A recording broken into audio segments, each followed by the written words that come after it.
Have you ever wondered what separates those who succeed from those who fail? Our decisions.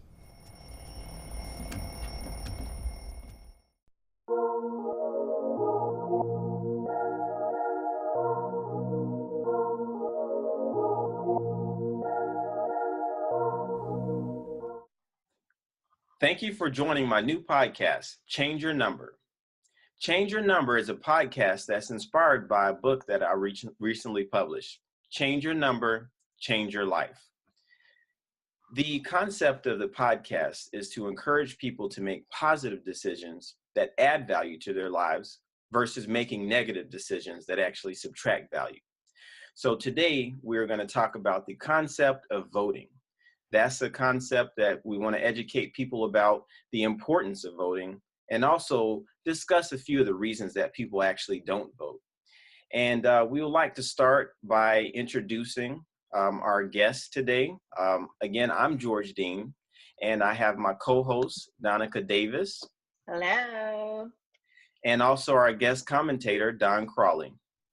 Good evening, everyone.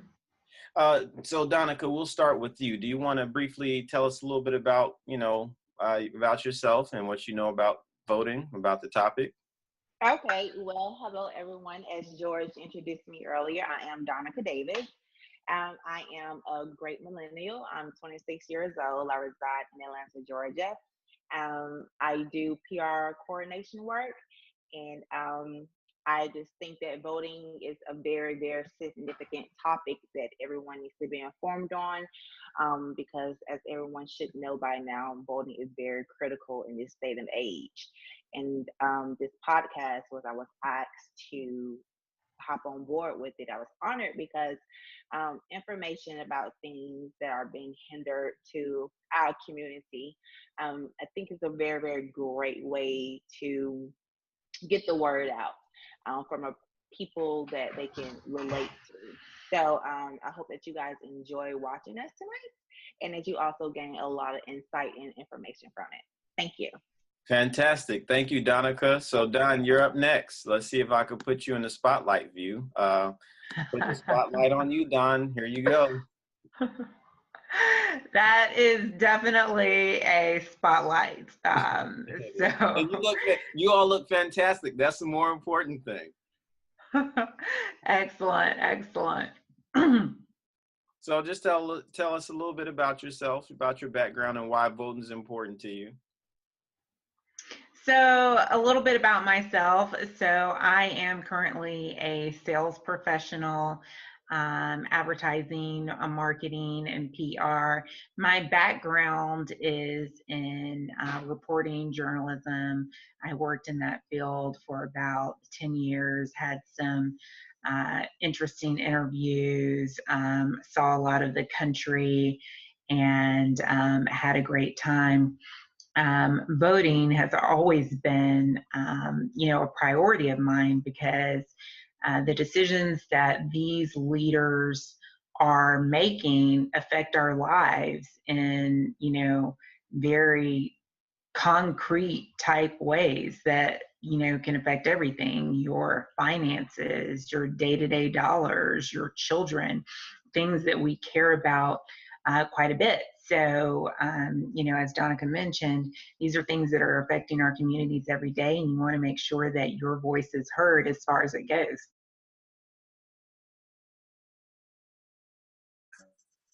I don't care about politics.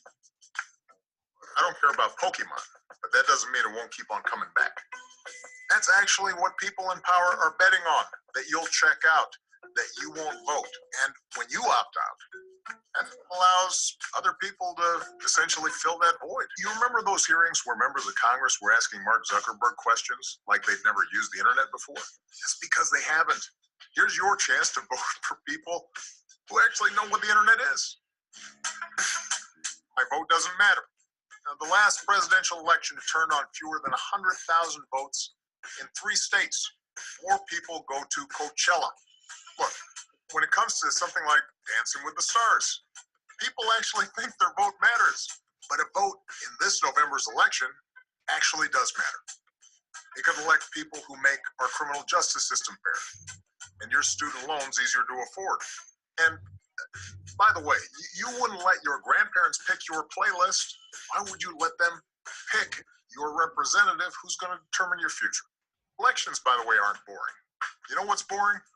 Scrolling through endless photos of your dinner on Instagram.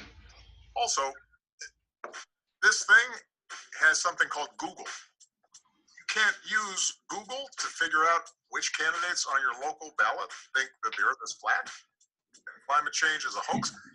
Google is super easy to read. Where I'm supposed to vote. This one's easy. Do you know your address? If you do, just go to vote.org. Next. I don't have time to vote. I understand that it's not always easy to find time to vote on a Tuesday. That's why in every state you can get an absentee ballot, which you can mail in or drop off ahead of Election Day. And in 37 states, you can actually vote early, which is like going to a private Jay-Z Beyonce concert, just without Jay-Z and Beyonce. But take some friends anyway, beat the lines, because like most things, voting's more fun when you do it together.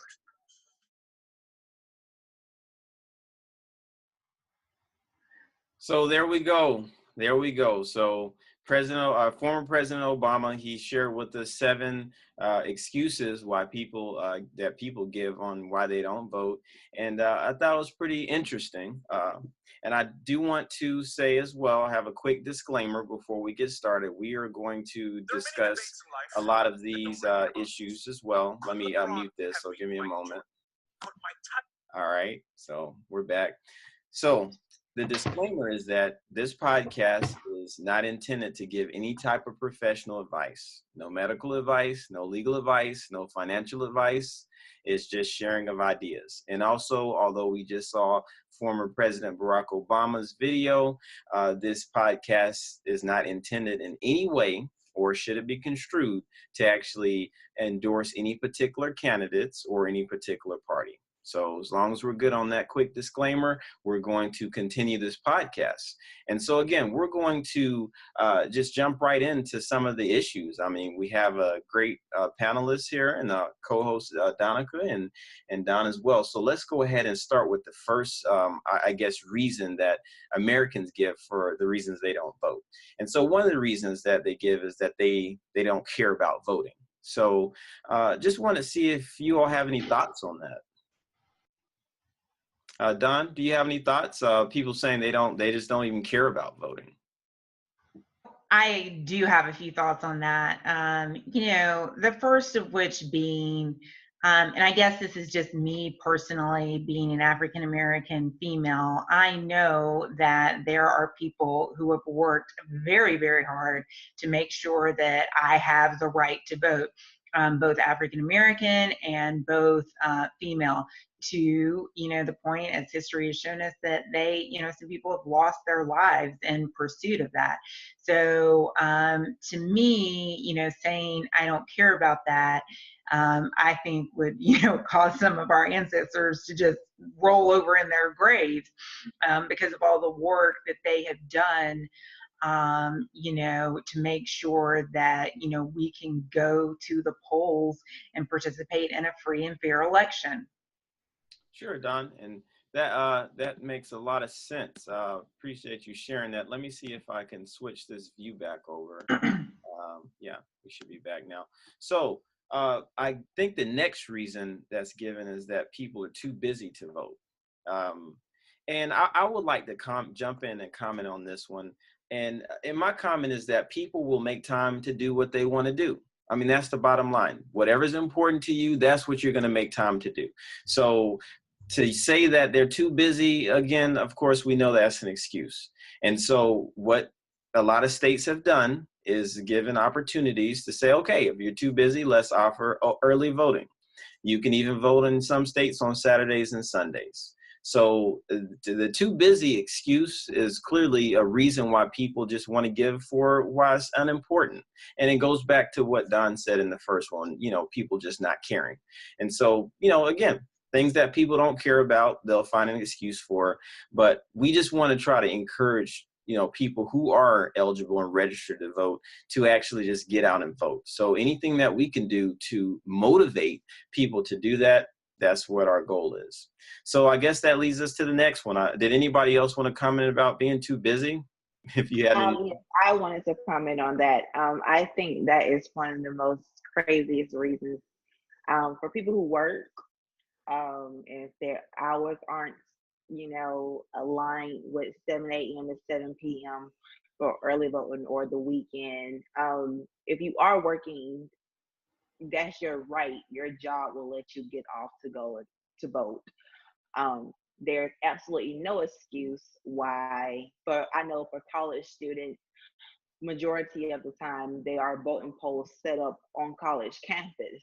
So you can go when you're switching classes to go and cast a vote. The too busy excuse is just a layman term for I don't want to vote. It does. That's a sugar-coated way about it, and because it's too many options that are given to you, so you'll be able to vote. I mean, it's a very convenient thing.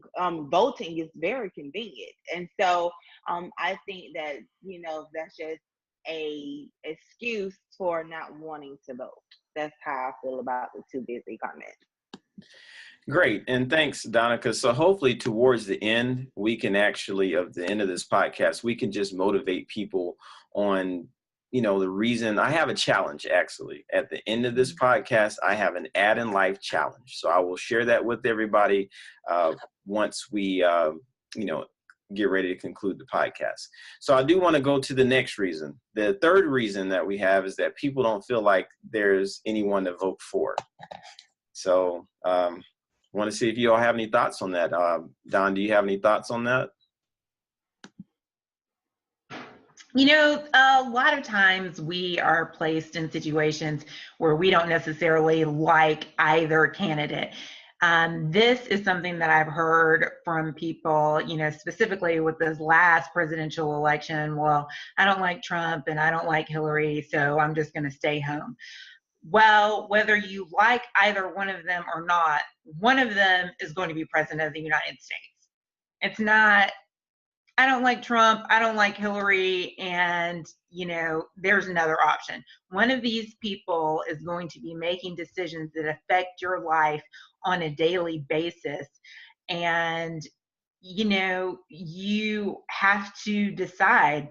I don't want to use the analogy, the lesser of two evils, to describe this. But you are. But you have to make a choice because these are the two options that have been presented.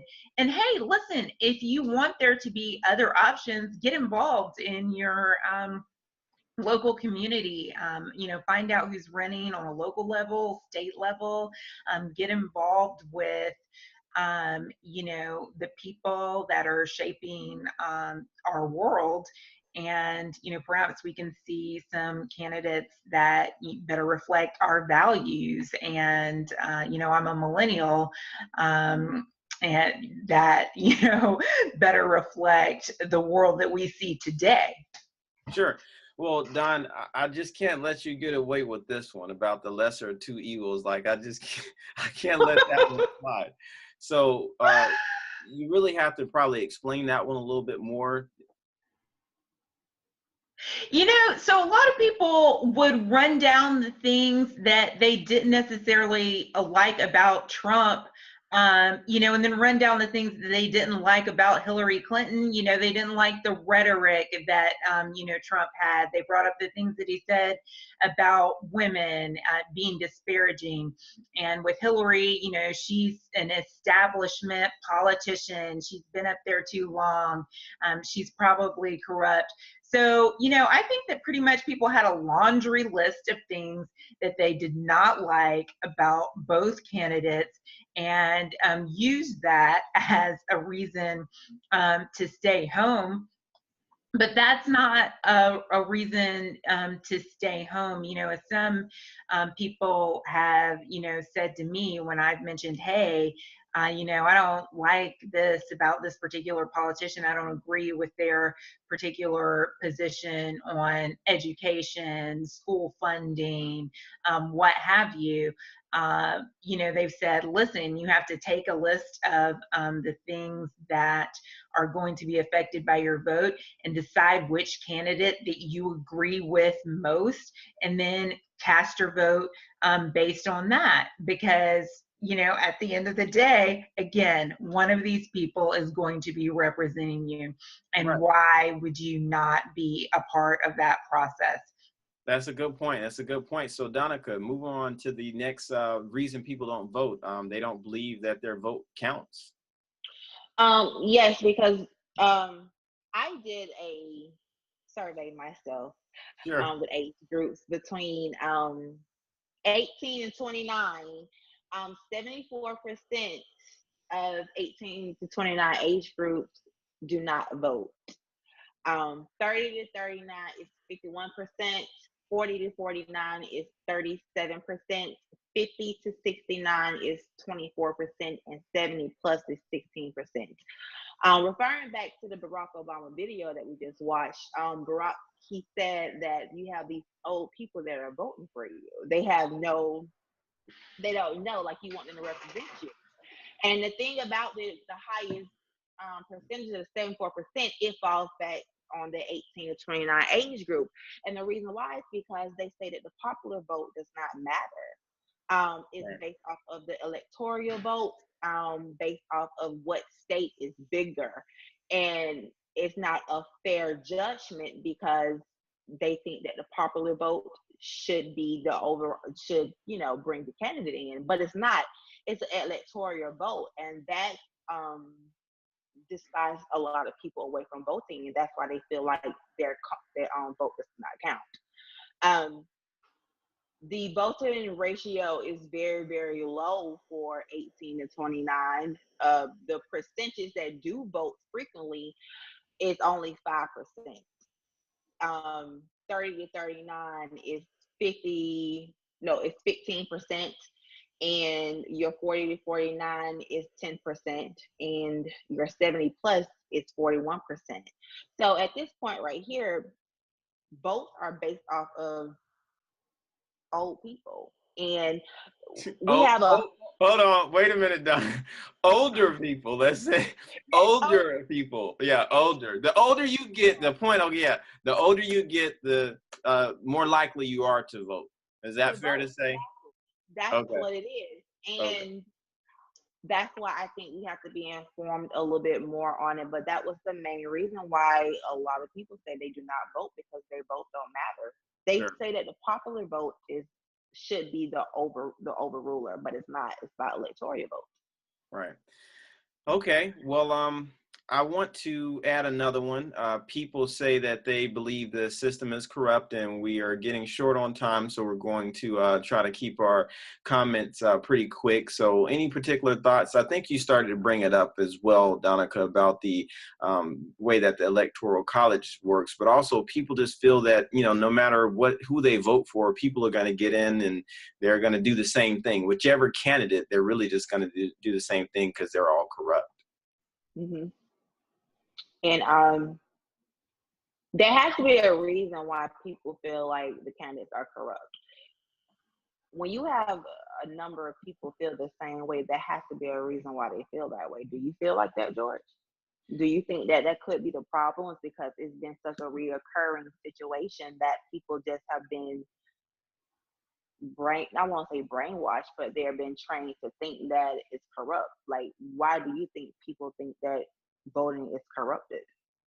Well, I just think that it's a lot of the things that you see in the media. And, you know, all of this stuff in the media isn't like fantasy. Some of it is reality. And I just feel, you know, there are things that we see on things that a lot of politicians get away with, and things that, you know, the investigations, the scandals, and that just leads people to really, you know, not trust government.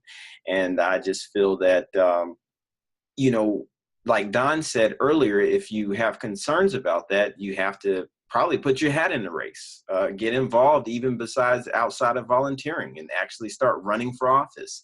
And so my encouragement, which tie into my Add in Life challenge, it just would be, if you have concerns about this, they are legitimate concerns. Most of them, except for being too busy. A lot of them are somewhat legitimate. So if you have these concerns, you just have to do something, figure out what can you do to change the system. I actually spoke with somebody recently, and I asked him, well, do you vote? And he was like, well, no, I don't vote. So I said to him, I said, well, if you don't vote, what is it that you do to have a voice? His answer was, I pray. And I said, okay, that's a great answer. That's a great answer. And so I asked him, well, in addition to praying, is there anything else that you do to actually exercise your voice? And there was no response to that. So I had to leave him with thinking about what other ways can he actually have a voice besides, praying, in addition to prayer. Because prayer, if that's, an important way that somebody wants to actually tackle some of these issues, that works. But in addition to that, what else can we do? We don't want to just do one thing. That's the point. So my encouragement would be, put your hat in, start running for office. If there's several things that's what we're talking about on this podcast. What can you do? And so I do want to go ahead and talk about my Add in Life challenge. So again, adding is making decisions that add value on the number line versus subtracting. So right here, I have a vote sign. And on the other side, you have the number line. This is what a number line. So if anybody doesn't know what this is the number line. Okay. So here we have the negative when you're going to the left, but when you're going to the right direction, you have the positive. And this is the number line. So adding in life is making decisions that fall on the right side of life. And so my Add in Life challenge for everybody is to select at least 5 people that you know and encourage them to get out to the polls. Only 5 people who are registered and eligible to vote, and just text them, call them, and just keep encouraging them to vote. Some people say, well, I don't know who to vote for. Well, you can get out and actually look at your ballot, look at a sample ballot. And remember, there's more on a ballot besides just candidates. You have issues on the ballot, whether you'll have a new sales tax or not. So select 5 people and encourage them to get out to vote. And if they could vote early, they need to do that. And I think we're coming close to the time up. So I just want to tell everybody, thank you for joining. If you have any questions, you can reach out to me at on Instagram or on Facebook. And that's at my Instagram is at George P. Dean. And that's the same for Facebook as well. So did anybody have any final words before we conclude? I do, George. I want to say thank you for having me as a guest on your first official podcast. Okay. And of course, everyone get out and vote. All right. Thank you, Don. And I just want to hope that I hope that we have some very informative information for everyone. And like Don and George said, voting is November 6th. I appreciate everybody joining, and always remember, make decisions that add in life. And the first one starts with voting. Get out and vote. Have a good one. Perfect. Bye. Share the video and tell your friends to vote on November 6th. It's a wrap.